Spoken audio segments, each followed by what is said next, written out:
You can be the smartest in the room and still lose influence. In fact, that is exactly what's happening to a lot of people. They work hard, they prepare, and they say the right things, and somehow they still don't get heard. Here is why.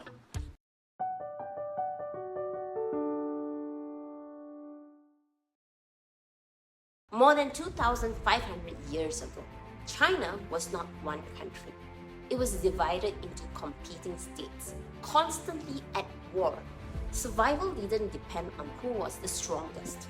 It depended on who understood people and strategy.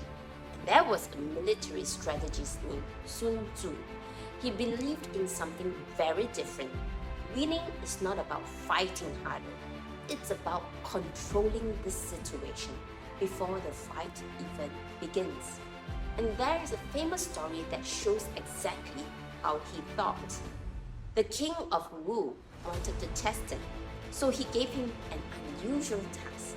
Train 180 palace concubines to become soldiers. Now imagine this. These were not trained fighters. They were used to comfort. So when Sun Tzu lined them all up and started to give them instructions, they laughed. They didn't take him seriously, and to them, this was a game. So Sun Tzu paused. He said something very, very important. He said, if the instructions are not clear, it's the general's fault. So he repeated the instructions, slowly, clearly, step by step. Now everyone understood. Then he gave the command again, turn left, turn right. Still, they laughed.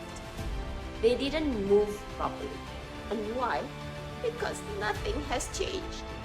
There was still no consequence. In their world, nothing happened when they ignored instructions.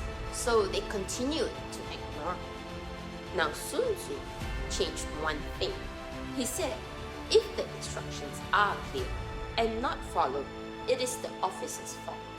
So he pointed to two leaders of the group, and he ordered them to be executed. The king immediately reacted. He tried to stop it because these were his favorite. But Sun Tzu replied, when the general is in command, he must not be interfered with. And the execution was carried out, and everything changed. The laughter disappeared, the atmosphere shifted. Not because fear alone, but because the situation became real. Clarity plus consequence created seriousness. Sun Tzu gave the same command again. Turn left, turn right. And this time, every movement was precise, disciplined, focused. The same people, the same instructions, but a completely different response. And why?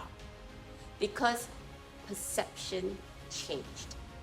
Before, this was entertainment, and now this was authority. This moment became one of the foundations of art of war.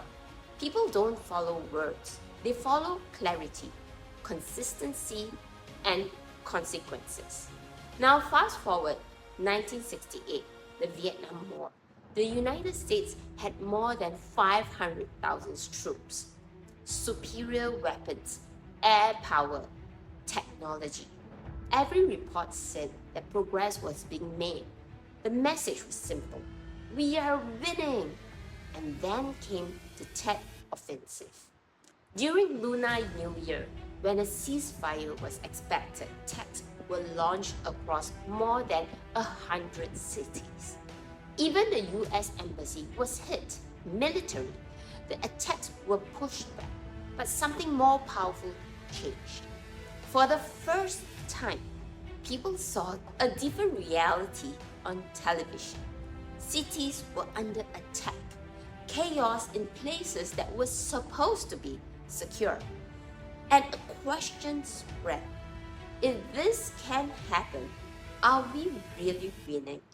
And that question changed belief. And once belief changed, everything else followed. This is what Sun Tzu meant.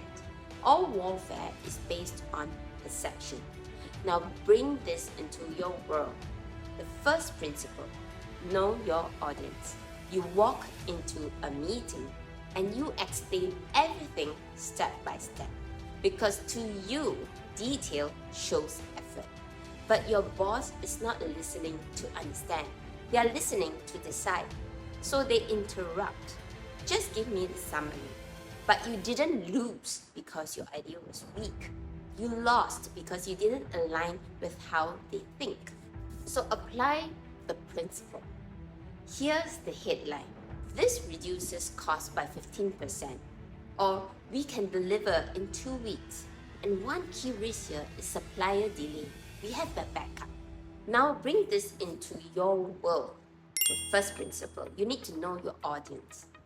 Now you walk into a meeting and you explain everything step by step, because to you detail shows effort. But your bosses, they are not listening to understand. They are listening to decide. So they interrupt you. Hey, just give me the summary. You didn't lose because your idea was weak. You lost because you didn't align with how your bosses think. Now apply the principle. Here is the headline. This reduces cost by 15%. We can deliver in 2 weeks. One key risk is supplier delay. And we have backup. Now your bosses listen, because now you understand them. And the second principle is perception beats reality. Your idea can be strong, but if you sound defensive, if you create doubt, and if you react too quickly, you create resistance. Nothing about your idea has actually changed, but the perception did, and people respond to perception. So you apply the principle. I might be missing something here. Can we explore another angle? Now you sound open, and people support you.